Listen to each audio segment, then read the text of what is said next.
All right, so good afternoon, everyone.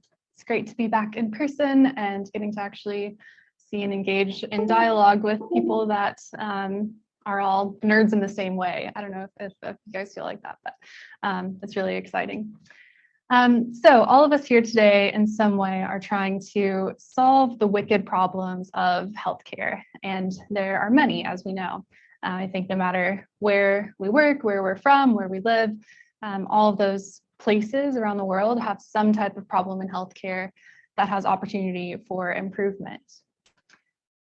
But thankfully, I think as people working in UX, we have a superpower that actually can enable us to help solve these problems. And that, of course, is empathy. I love this quote: empathy is a quality of character that can change the world, because I think all of us have to be a little bit crazy to think that we actually can do something to help change the world.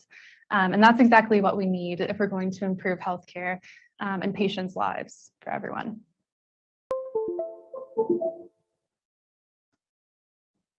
There we go.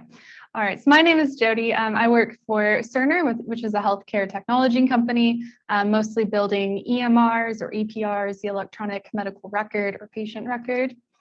I'm a senior manager for our international-based UX team, so I'm leading people that are across Europe, but working with people also in the US and India.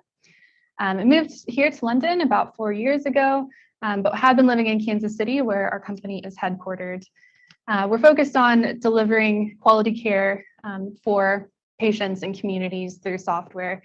We're quite a large company and have quite a wide portfolio of products. But again, the type of work that I'm focused on mostly is the EMR. Now, Cerner has a very large global footprint, as you can see here.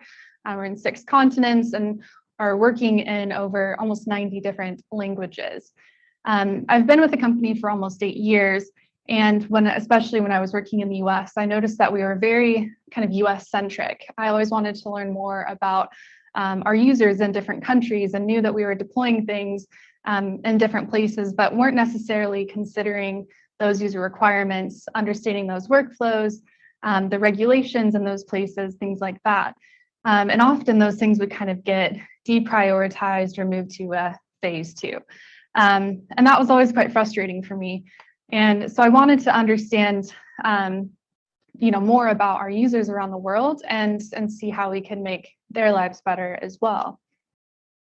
So despite Cerner's impressive footprint, I was starting to experience and learn even from within the US that both our associates within the company and our clients often felt second class to the US.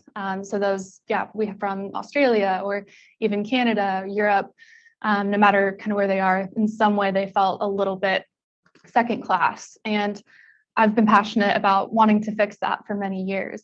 So that was part of how I came to move to the UK, started kind of this new team, a new focus on improving the user experience for our international users around the world. So some of my main objectives in starting this work were to, of course, just learn internally kind of what people's experiences were and how they're interacting with our clients today, understand the root causes of client frustrations, increase our end user participation in research with our international clients, because we kind of had a handful here or there for some studies, but we're not regularly and kind of doing a good job of making sure that we are getting their voices heard early in the process. And ultimately, finding new ways to help advocate for users, patients, and colleagues that were outside of the US. So I started with some internal research, and I ended up talking to 55 people within my company from all different levels of kind of the corporate hierarchy in different geographic regions with different geographic kind of responsibilities, and asked just questions about kind of what they observed and experienced in their own roles and what are some things that they thought could be improved. So made a giant table in Miro and then started to kind of pull out for each question what some of those main themes and takeaways were, categorize them, and eventually tried to consolidate those into a few main problem statements for each of those kind of themes or main questions that I asked. So from this, I, of course, learned a lot about kind of the inner workings of my own company and things that we can do better, both within how we're working together, but also how we're serving our clients. And I found that there's a lot of things that I think are applicable, not just to Cerner, but to anyone working within healthcare UX. So what I'm doing next with kind of the internal work that I've been doing is to take those problem statements, create how might we questions, share this information with others to help them understand some of these challenges and the reasons behind them, presenting proposals to international leaders and trying to get some momentum and buy-in of how I can help them solve these problems that they're often very well aware of, and ultimately creating some training and tools that we can use internally for product owners, software engineers, our upstream marketers, kind of anyone working at any part in the process to kind of be more aware and more empathetic about our users truly that are around the world. So what I'd like to share with you today are three main things. First, kind of more of a product design focus, thinking outward about our clients, how we can make sure that we're championing and helping to support and design the best for the people that are using our products outside of the country that we're working in. We've acquired some different companies and products over the years. One of them was headquartered in Germany originally. The same exact thing happened there. It was a very German-centric product that, again, had kind of spread and grown and was used outside of Germany and even outside of Europe. But there's still a lot of challenges with that as well, is that, of course, you're just kind of always in that blinders focused on where you are. Second, we're going to talk about how to also think about how we're working with the people around us within our own company and how to be kind of better global citizens and make sure that we're advocating for them as well. And ultimately how we can help drive organizational change for kind of both of those things. So first, thinking about product design and kind of our users around the world. So I'm going to start at kind of a macro level and then dive into more details about some of the changes, some of the differences and variables that we should be aware of as we're thinking about clinical types of users for products, for technology products in different parts of the world. So at kind of that high systems level, of course, cultural principles around the world are going to be the foundation and kind of baseline of what is influencing how health and care is delivered, if social care is something that is on the agenda for a government or not, who's paying the bill, all those types of things. But also government regulations and even kind of a country's technological regulations or capabilities or constraints. All of these things have a huge impact on how we can actually engage with a market from a product perspective. Now, with each of these, as I go through, I'll kind of share some of the things that could go wrong in this situation. Some I've seen almost happen, and then some ways that we can make sure that we're preventing those and avoiding those. So of course, if we go to a market where we, have things set up or designed in a certain way and we find out it simply won't work because maybe they don't have the cloud and it's a cloud delivered product, for example. There's a million ways that this can happen, but we might actually have total misalignment in our product and market needs. Of course, from a more personal perspective, we could have misunderstandings with clients or potential clients just with some of those cultural barriers and communication that we'll talk about a little later. And we can also, unfortunately, have regulatory noncompliance. And I've seen this as well, where we kind of try to go somewhere, making something work the way that we're used to it working. Then we realize, oh, that doesn't actually meet the regulatory demands of this location. So some ways to combat these potential negative outcomes are, of course, early research, gap analyses before market entry. I find that, from a business perspective, working with business leaders, they're very keen and gung-ho to get in quickly, but helping them to actually slow down and realize the potential detriment that can have, and making sure that we have a clear understanding of what we're walking into first. Of course, considering our stakeholders cultural perspectives. And again, I'll talk about this a little later. And I think from a regulatory perspective, it's really important not only to ensure local expertise, that someone on the ground that can help kind of sometimes literally translate, but also just give that context and more information about those types of things, but also helping to align interpretation. So the tricky thing about regulations is that they're often, there's a layer of interpretation and they aren't always black and white. So we've been in situations where we have two clients that actually interpret a regulation in totally different ways, and that puts us in a hard spot into how to actually build a product or support them in that. So kind of finding ways to give more black and white to some of those gray areas. So zooming in a little bit on more of the workflow level, these will be just a few examples. There's many, many, many. Of course, data access and privacy is such a hot topic right now, and in different countries and different places, there's a lot of variability in how governments and how healthcare companies and hospitals are handling this. From a clinical documentation perspective, we see really different types of patterns in Central Europe, especially with kind of more of a Google Doc open, kind of shared document with lots of contributors, whereas in the US, it's very much, you have a doctor's note and a nurse's note and just all these kind of separate little documents. And so if we're only building for one style or the other and not adding in that flexibility, then that can be quite frustrating for the end users, of course. And roles and responsibilities can also really vary. Of course, we have different types of education for clinicians in different parts of the world. Medication administration is an example where the different clinicians might have a different responsibility, and if they can administer or not, if they can prescribe or not, especially with the nurse and pharmacist, those are quite different in different parts of the world.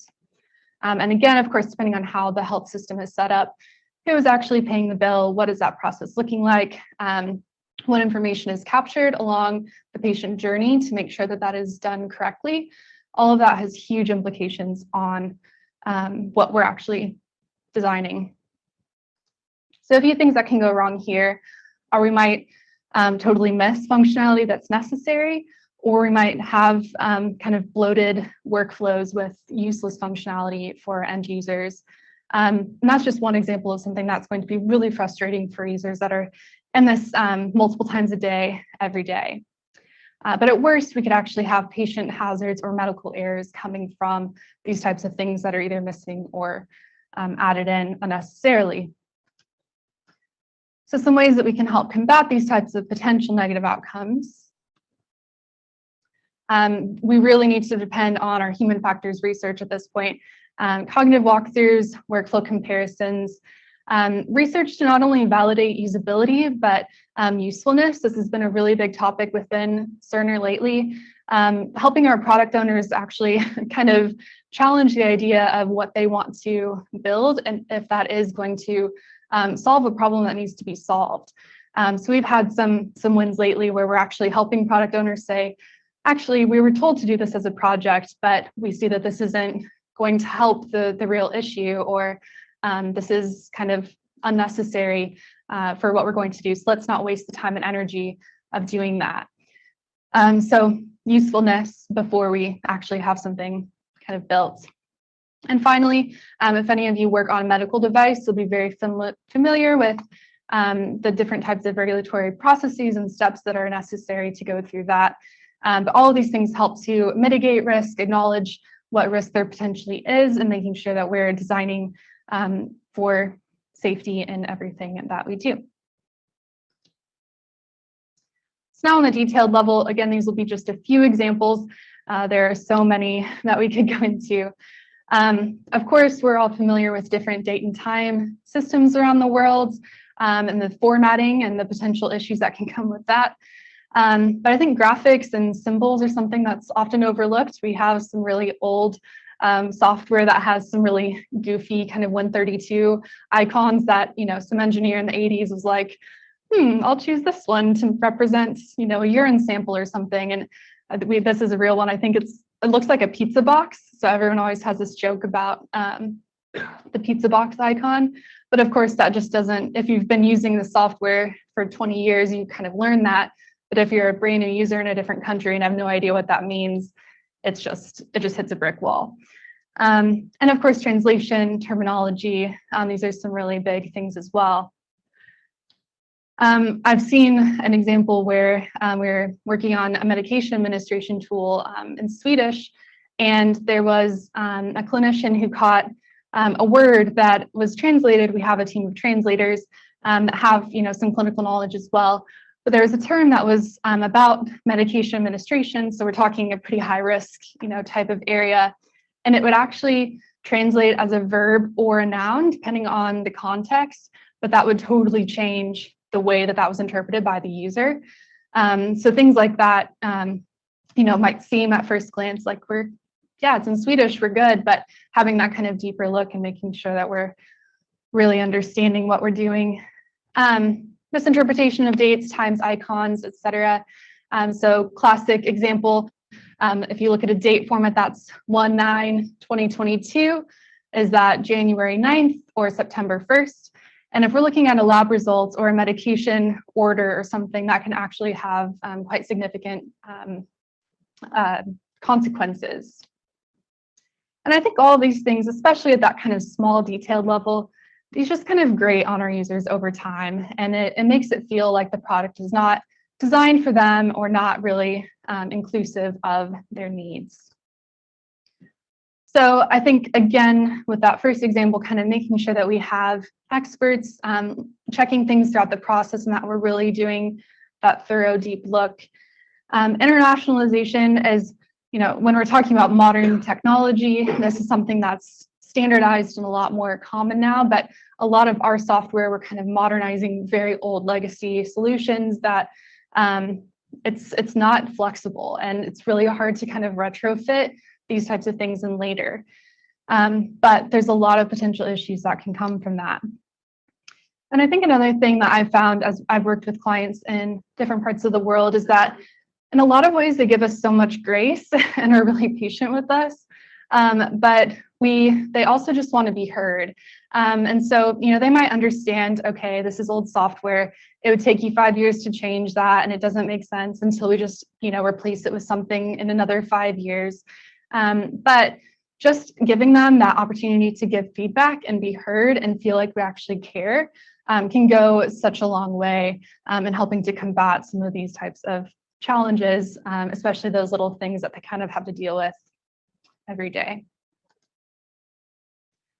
So thinking from a user's perspective, as we have clients and users around the world in different countries than our own, thinking about these different levels and what are some ways that you can make sure that we're understanding our users and being as inclusive as possible to design for their needs. So now we'll shift gears and talk about how we're working internally as companies. And I think with COVID, of course, probably a lot of us have gotten used to Zoom calls. Maybe raise your hand if you have a teammate that's in a different country than where you're working from. Yeah, almost everyone in here. So we've all kind of had to get used to, working with people in different places and just navigating that as a part of life.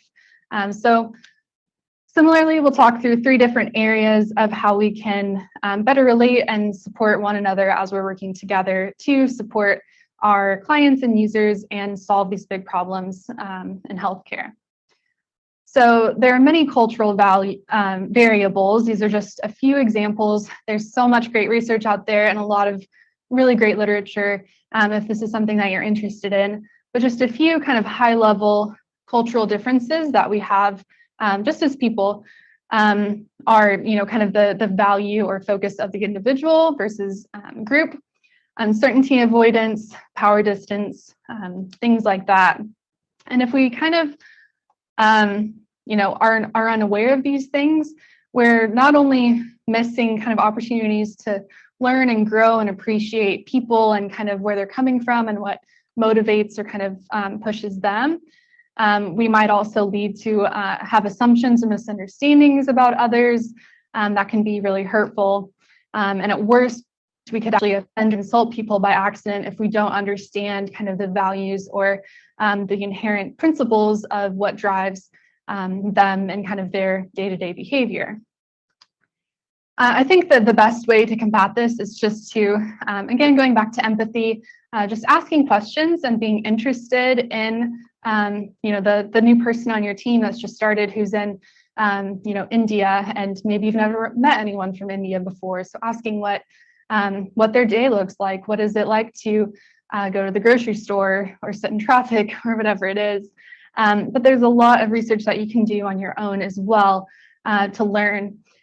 This is a great tool online where you can actually plug in different countries. And if you see it's quite small, but the bar graphs on the bottom, these are the types of variables that I shared at the beginning of power distance, uncertainty avoidance, time orientation, things like that. So my team is mostly split across Germany and Romania. And so I can kind of plug in, so as an American, these are the things that kind of feel most natural for me. But that's why when I'm working with someone in Germany, this is how communication is kind of different. So it's a great tool where you can plug some things in, and there's a lot of paragraphs and kind of text you can read to help explain this as well. So this could be something that you could try with the people that you're working with doing that personally, but also having some dialogue or doing that as a team and actually talking about what that looks like in each person's lives and sharing those experiences together. So next I want to dig into time a little bit. And of course, the big thing that we're all dealing with is working in different time zones.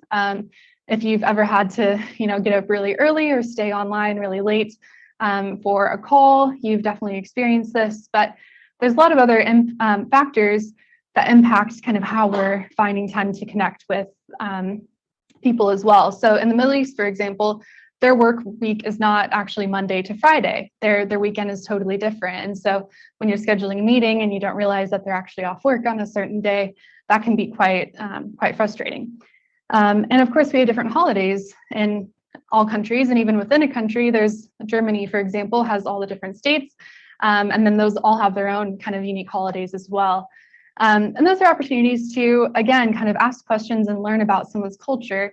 What they do, what's the tradition behind that, what does that mean to them and their family. I've learned a lot of fun and interesting things and had great conversations about that. And seasons as well. So if you're about to enter summer, but you have a colleague who's in a different hemisphere, they might be actually entering winter. And so things like that, just kind of being aware can really go a long way to make people realize that you're actually stopping to think that they're in a different context or situation than you. So I think especially from a kind of team or individual manager situation, we can get into some muddy water here if we have unclear expectations about when people should or should not be working. And that, of course, could lead to someone feeling like they have a poor work-life balance if they think they have to be available all the time, or they're getting invites, but it's not clear if they're required to be there or not, things like that. And that can lead to people feeling misunderstood or inferior, especially if there's kind of a small group that's in one location, whereas everyone else is kind of in another location. So as much as you can, I think the more spread out a team is naturally, the more easy or natural this is. But for a long time, we had kind of almost everyone was in the US, and then we had a small team in India. And then as we've grown our European team and other groups kind of around the world, that's really helped everyone kind of gain that empathy and understanding of how to be considerate of people in different places. So I think it's really important to be clear with boundaries and expectations and how not only your small team is going to work and function, but with bigger groups as well. There's some great tools online. Here's one where you can actually plug in an individual's kind of preferred working hours. You can do this also at just a general time zone level and look to see, okay, it looks like from 10 a.m. UK time to 12, that's when the best time would be for us to have kind of whole team meetings because everyone is online. And just being aware of when people are or are not working.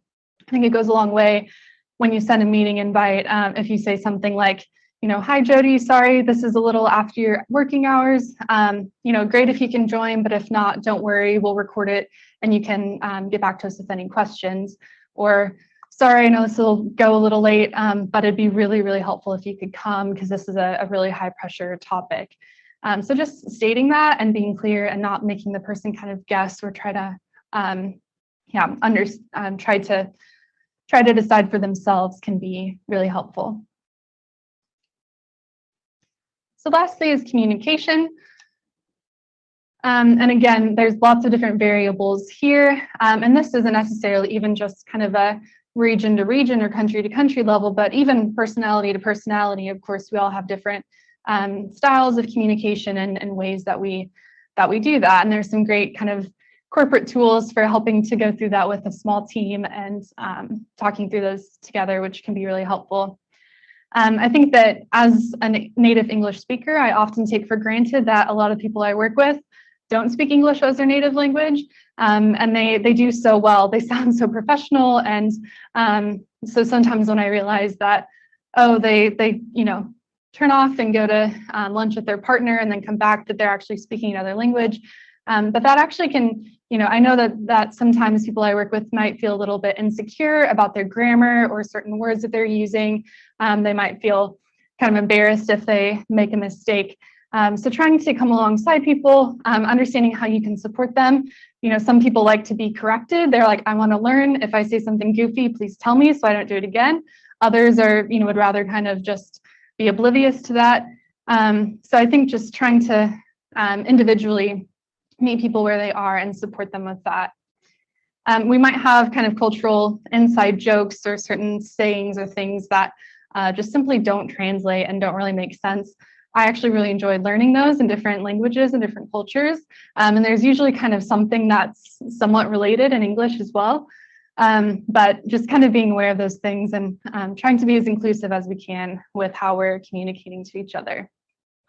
And again, so different types of graphics, just being aware of how something even like color can have meaning for different people in different contexts.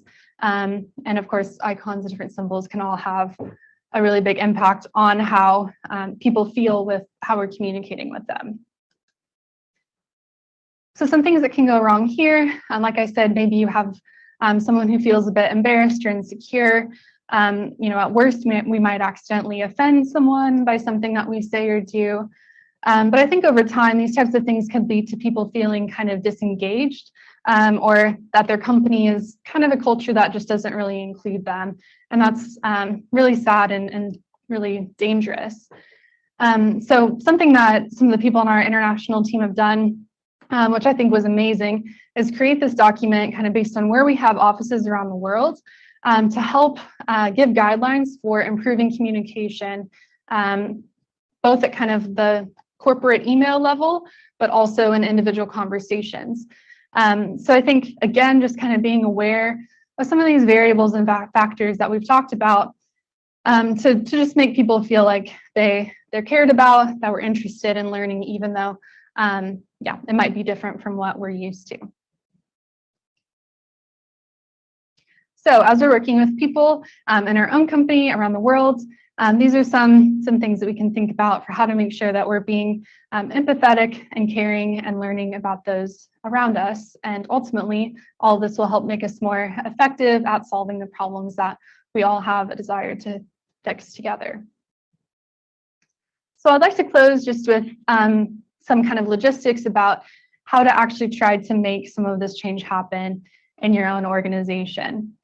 And there's a few things that you can start just kind of thinking about by asking some basic questions to yourself. I think that actually hierarchy and structure can have a huge impact on how a company's culture works and how and especially kind of how you feel depending on who you report through and where different people are located and things like that. So think about how it is today. What if that were changed, even if that's not in your power to change? But what are some of the pros and cons maybe of how that's working today? And then stop and think about your users and your employees around the world. And if you don't actually have, maybe you have some type of annual internal survey that kind of gauges how people are feeling and doing. And if not, maybe that's something that you could try to help instigate so you can track year over year, but just understanding what are the things that frustrate people about how your company runs today. How would they feel more valued as an individual as part of this overall whole organization, et cetera. And what are some things that you, again, no matter what team or role or part of the organization you're a part of, how can you kind of help promote or establish some guidelines, even if it's just with how you're working with one Scrum team or how you're working with, the researcher or designer that you work with. There's always something that you can start with. But also identifying maybe which leaders can help drive top-down transformation, and then again, which peers can kind of help drive bottom-up. And I think both of those are really necessary to actually see some change. So going back to kind of my own internal research and things that I'm wanting to do to follow up with that, at the end of the day, it's really just applying design thinking internally to kind of how we're working and what we're doing to support and to design for our clients.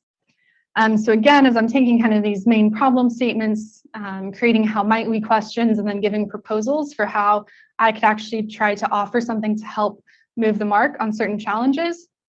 These are things that I'm going to be sharing with leaders that are kind of responsible for certain areas, and helping to give the evidence of why that problem is happening, and some ideas for how we can fix that. Again, finding others to help kind of build momentum and make this change happen. Of course, doing some brainstorming and testing different ideas, doing a workshop, maybe working with other people too, who know an area even better, things like that. And of course, measuring and track outcomes so that you can go back to see if you actually moved the mark in what you were wanting to improve. But I do believe that this always comes back to empathy. And so something that maybe you could try is next time you sit down at work, before you start, looking at your email or something, is just to actually write down a list of all of the people that are impacted by your work. So both the end users that you're serving and the people that you're designing for, but also the people that you're working with day to day, what types of roles they have, what types of places they're from, things like that. And I think you'll be pretty amazed to see how big your scope really is and how much influence and potential you have to impact people's lives. I think just having dialogue and discussing and listening, asking questions, reflecting on those things together, that can go such a long way, and can just be really fun and enjoyable and help enrich your own kind of personal life as well. And of course, when possible, physically entering into other environments, as we know, has such a huge impact. So of course, observational research, as we've been talking about today, but also from an internal to your company perspective, maybe visiting other locations, meeting with people in person. It's always kind of jarring after you've been talking to someone on Zoom for 3 years, and then you realize that they're, actually 6'5" or something. You always imagine them a little bit different. And then, of course, traveling. So even if you're on vacation to a different place, just being observant, wanting to learn, all these things just kind of naturally help us to think that way. And living abroad, going from the US to the UK for me has been a huge, just eye-opening experience in terms of, and London is a very international city, which I really enjoy. And so kind of pushing yourself, getting outside of your normal routine and wanting to learn from others. So we're all here because we're solving some really big problems in healthcare around the world. But we have the tools to do that. And ultimately, it always comes back to empathy and the little things that we're doing each day to be more aware and more thoughtful of our users and the people that we're working with day to day. Good, thank you, Jody. Just one last quick question. I just wanted to run by you in respect with dealing with colleagues and some of the internal kind of communication. Especially in our post-COVID kind of era. What are your thoughts, or do you have any insights around mentorship, especially within this kind of space? Yeah, absolutely. So mentorship is a really important thing, of course, and something that's quite big in our team and how we. And again, I think a lot of times these things need to be very well established and kind of have set patterns for them to be successful. So it's kind of part of our normal onboarding that when we have someone coming in as a new hire, that we identify who their mentor is and kind of set those expectations at the beginning, and making sure that they know kind of who to go for, what types of information. So their manager for this, their mentor for this, et cetera. So I think making those things as clear as possible actually helps to facilitate and give freedom for those relationships to naturally grow, versus just kind of saying, here's 50 new people that you're working with, like hope you can find one that you connect with and can learn from. So I think formalizing processes for that is really important. And I think something that's been really helpful for us is that, so when I started leading our team here, and as we were building our team, I was the manager, but then kind of I was the one liaison between our US team and our Europe team. And then after a couple of years, we actually decided to change it up and have all of the people that reported to me report to managers in the US and different managers as well. And I think that was hugely important for them to build relationships and kind of gain confidence with working with other people in different parts of our team. As a user experience team, we have about a little over 100 people around the world in different types of UX roles. So I think that, again, kind of those hierarchy, manager and process types things actually can help, even though they seem maybe kind of stuffy, but actually helps to ensure that those things are happening and kind of helping to really build the life of our team. Thank you. Jody, can I ask you a question? Great presentation, great insight. I'm just wondering about sort of user research, and when you were talking about sort of meeting the customer / user, we'll start with the user first of all. Did your team actually go out and engage and perhaps even do some ethnographic research with end users? Yes, but go ahead if you have more. What sort of form does that take? Yeah, so it's a lot more challenging than we'd like it to be. So we have, I think about 40% of our team are researchers, and then probably 40% are designers, and the other 20% are project management. We have recruiters specifically to help manage the research projects and things like that. With GDPR, for example, we have a lot of extra hurdles in Europe than we do in the US. And so there's a lot of challenges. And as we've kind of started to build that, we've had a lot of challenges just simply kind of getting connected to the right people.